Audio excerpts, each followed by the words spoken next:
Last month, I spoke at the Live Action Young Leaders Summit, where we gave away 1,000 copies of my book, Persuasive Pro-Life, to equip these advocates to end the scourge of abortion. Also in attendance were a dozen Christian content creators, and I love seeing so many young people using popular media to evangelize. But something was bothering me after meeting with them. I couldn't put my finger on it until now. So what's the problem with Christian content creators? Well, it's not the creators, at least not these creators.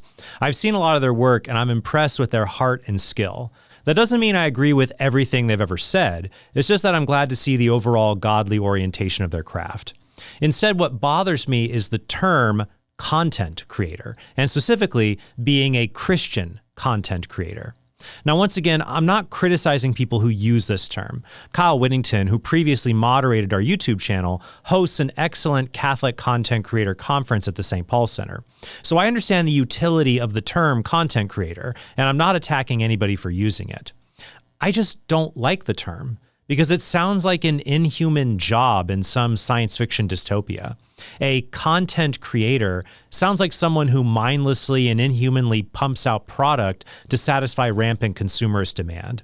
Ads that promise help to quickly create monetizable content make the internet feel like a place where barely nutritious digital gruel is dumped on your plate for you to eat. It feels like a lot of modern entertainment that has become this kind of slop. Or as Jay from Red Letter Media puts it, don't ask questions, just consume product and then get excited for next products. This content creation mindset isn't just a temptation for Christians who have sizable YouTube channels or Instagram accounts. It's a danger for anyone who publicly posts on social media. Anytime you or I post on X or Instagram or Facebook, we're creating content for public consumption. And social media algorithms use psychological tricks to manipulate users into creating content for companies to monetize. To see how this works, think about the difference between products and users. When you buy a book, a movie ticket, a meal, or a video game, it's easy to tell the difference between the user who buys the product and the product being consumed. But what is the product we buy on social media? The 2020 documentary, The Social Dilemma, says, if you're not paying for the product, then you are the product. The product on social media are the users. When we use social media, we become products for other people to consume, and we consume other people as products. Even if we use social media for the noble goal of sharing our faith, the faith, or at least our commentary on it, becomes a kind of product that these companies manipulate for advertisers. Now, that's not evil, because if it were, I would shut down my channel. But it does call us to vigilance because these platforms spend millions of dollars to research how to manipulate us into working for them without us realizing it. One way they do that is by posting how many people view and like our content, which causes a dopamine surge in our brains. When the surge wears off, the user wants that next hit. So they try to think about what content will get similar engagement. And if they don't get as much engagement with the next post, they keep trying, like a gambling addict who can't let go of the slot machine because they know the next spin will be the big winner if they can just hang on a little bit more. Moreover, the posts that get amplified and shared tend to appeal to the lowest common denominator among human behaviors. This includes adult material, clickbait that promises adult material, and rage bait that gets engagement by just making lots of people outraged at a post. Or things that just appeal to our most basic emotional responses without a lot of thought put into it. When this kind of content becomes religious, I call it clicks for Christ. Consider this meme. Jesus was born for you, died for you. If you love Jesus and are not ashamed, put amen in the comments below. Now, reminding people that Jesus died for them is a good thing. And the person who posted this may have good intentions. But does this really call people to repentance or to grow in the Christian life? The only thing this seems to do is create engagement by encouraging lots of comments to this post. And the poster may not even be a sincere Christian, just someone who works for a click farm in another country that does this for ad money. This is especially common with AI slop, like this fake picture of a man in a wheelchair using the following artificial intelligence prompt that's been translated from Hindi. American soldier veteran holding cardboard sign that says, "Today's my birthday, please like, injured in battle, veteran war, American flag." In fact, the cover picture on the Wikipedia entry for AI slop is an image of Jesus made out of a school of shrimp because Reasons? Now, you might be thinking, Trent, this is bad. But the Christian content creators I know make good content. So why are you worried? Sure, nobody goes from edifying content to seafood Jesus overnight. But many people gradually get sucked into the content creation mindset that values engagement over edification. So here's a solution I want to propose. Replace the term content creator with the term artist or digital artist. Be an artist, not a content creator. Artificial intelligence can create content, but AI can never create art because art is a way for human beings to communicate truth through beauty, not data through pattern recognition.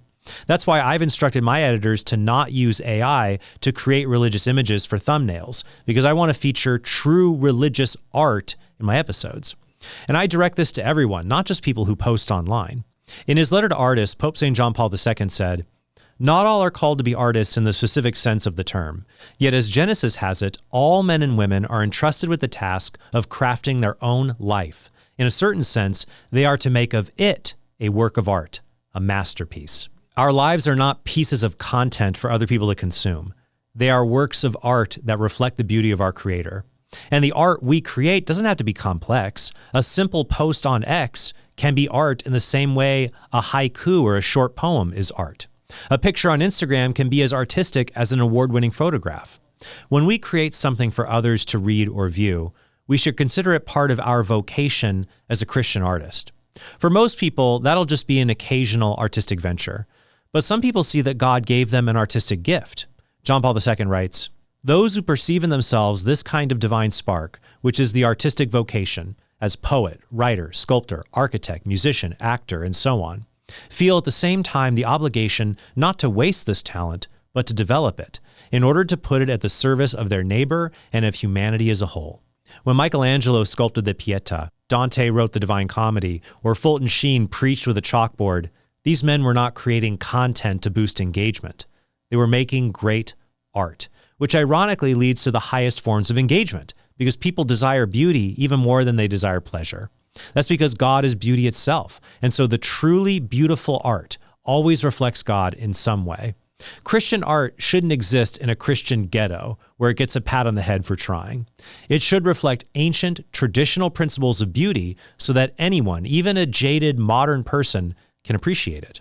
For more on that, see my previous episode on why liberals love ugly art and how good art lifts the human spirit to contemplate the divine. Moreover, having the mentality of an artist instead of as a content creator also leads to embracing another virtue of the artist, not selling out.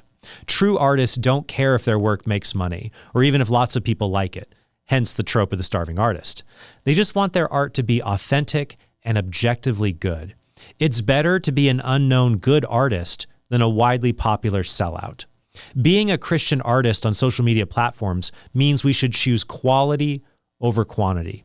Now that's hard to do because algorithms like YouTube punish accounts that don't post on a regular basis by not recommending their content. But it's better to do that than to always scrape the bottom of the creative barrel in order to meet some arbitrary deadline social media imposes on us. We should also choose resting over rushing. For example, it's really tempting to maximize engagement by being the first person to post a hot take on a widely discussed issue. But it's better to have a prudent, holy take that less people see than a viral hot take that could be wrong or even calumnious. The content creation mindset also makes people think that to be successful, they shouldn't take any risks. They should just copy successful Christian content creators. But that's what Hollywood content creation is right now, and it's awful. Endless reboots, prequels, sequels, and spin-offs of existing IPs because companies know what leads to box office success. Apologetics, evangelization, and catechesis don't have to live within a prison of feisty X posts, long-form interviews, reaction vids, and video essays with a host sitting in front of a warm, inviting background, talking about a subject while cool stock footage plays over him. Okay, that one feels a little bit close to home. But to be clear, those things aren't bad. It's just bad if Catholics who want to publish on platforms like YouTube think they have to follow a certain mold. But if you embrace an artist mindset over a content creation mindset, you're more willing to take risks, to break the mold, to try something new, even if it doesn't lead to much engagement. I'd love to see more Catholic and Christian documentaries, oral histories, short films, animation, stop motion, poetry. I mean, the sky's the limit. For example, Catholic lo-fi music is a great example of Christian art. And John Kramer of the Church Lego Project shows that you can glorify God through any medium by just taking a picture or video of it and uploading it online. So how do we get this kind of inspiration? Well, the very word inspire is rooted in the word breathe, like spiration. Being inspired means God breathes into you and I divine truth, similar to what the ancient Greeks thought a muse could do in inspiring someone and whisper inspiration to them. John Paul II put it this way: the divine artist passes on to the human artist a spark of his own surpassing wisdom, calling him to share in his creative power. I also think it's a good sign if you have a little bit of reluctance towards being a digital artist. That shows you aren't trying to just become famous or chase a dopamine rush. You sense the great responsibility that comes with representing the faith, even in social media posts. But we shouldn't let prudent caution paralyze us into inaction because we worry that we're not skilled enough to share our faith. Here's a 2-minute clip from Brian Holdsworth describing how he got started creating his YouTube channel in a way that embodies a humble, almost reluctant attitude that guards against being an annoying content creator. After seeing the success of apostolates like Word on Fire, I wanted to encourage other preachers and teachers to do the same. And I had a clergy friend here who I thought would be great in that role. He was one of the more prominent evangelists and preachers in this archdiocese. So I kept on encouraging him. I bought all the video gear. I learned how to use it, and I tried to convince him or anyone to sit down in front of the camera so that we could take advantage of the opportunities that new media was presenting to the church's mission, as had been proven as a proof of concept by people like Bishop Barron. But busyness and reluctance got in the way, and I couldn't convince anyone to do it. I had this studio all set up and no talent in front of the camera. So out of restlessness and a desire to practice what I was learning and to provide a proof of concept for potential evangelists that I could work with, I sat down in front one day and I just ranted about a topic that was being debated here in Canada, but was only getting one side of the argument. And then after turning the camera off and watching it back, I watched it and I thought, that's actually serviceable. So I somewhat reluctantly and bashfully started posting these little sessions that I would have in front of the camera to my own YouTube channel, fully expecting that nobody was going to watch them, but that they might serve as at least a portfolio piece to show my production skills to prospective clients. And honestly, to my complete surprise, people started watching and interacting with those videos in fairly large numbers. At least it felt large to me. At one point, someone ripped one of my videos from my channel and then posted it to their Facebook page, and it ended up getting 500,000 views. It was at that point I realized that what I said had the potential to reach a lot of people. So, as you'd expect, I decided to take it more seriously and to focus more on what I thought people needed to hear about, which was the Catholic faith. Finally, we should make everything we do as artists beautiful. This means surpassing objective standards for aesthetics and making the words and images that we create, even if they're a humble post on social media, make them of the highest quality. But that doesn't mean everything we make has to be sunshine and rainbows. Flannery O'Connor is one of the great modern Catholic authors, and she specialized in grim, sometimes violent stories that were still rooted in the faith without beating you over the head with the message. John Paul II says, "Even when they explore the darkest depths of the soul or the most unsettling aspects of evil, artists give voice in a way to the universal desire for redemption." That means it's okay, in moderation, to post about bad things in the church. Michelangelo even took artistic revenge on a papal master of ceremonies who complained about nudity in the Sistine Chapel by painting that priest in hell. But just as the Sistine Chapel has far more glory to balance out this slight, we should not disproportionately focus on the church's warts. When a person consistently posts about the bad things in the church, it's a sign that they've become a content creator, mining an addictable product, even if they don't realize it, in this case, anger, and they've lost sight of the artist's duty to save the world through beauty. I'll leave you with these words from John Paul II. "Beauty is a key to the mystery and a call to transcendence. It is an invitation to savor life and to dream of the future. That is why the beauty of created things can never fully satisfy. It stirs that hidden nostalgia for God, which is a lover of beauty, like St. Augustine could express in incomparable terms. Late have I loved you. Beauty so old and so new. Late have I loved you.